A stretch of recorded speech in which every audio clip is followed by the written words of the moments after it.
আমার হারানোর কোনো ভয় নাই। আমি এখানে কোনো তদবির করে আসি নাই। আমি স্বেচ্ছায় আমার চেয়ার থেকে চলে যাব। যদি 3 দিনের মধ্যে যদি মংলা উপজেলা মাদক মুক্ত না হয়, যদি অপরাধ মুক্ত না হয়, আমি স্বেচ্ছায় আমার চেয়ার থেকে চলে যাব। আমি এই কথা নির্দ্বিধায় বলতে পারি। কেন বলতে পারি? আমার শরীরে রয়েছে সেই সাহসী রক্ত। আমার হারানোর কোনো ভয় নাই। আমি এখানে কোনো তদবির করে আসি নাই।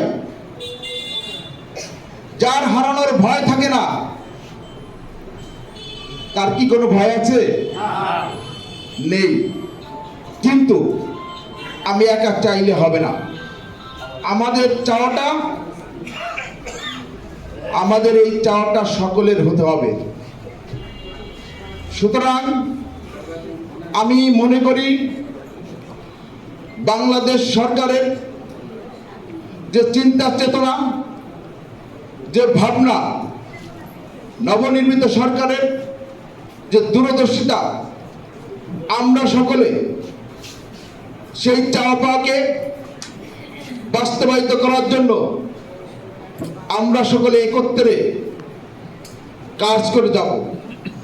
যেন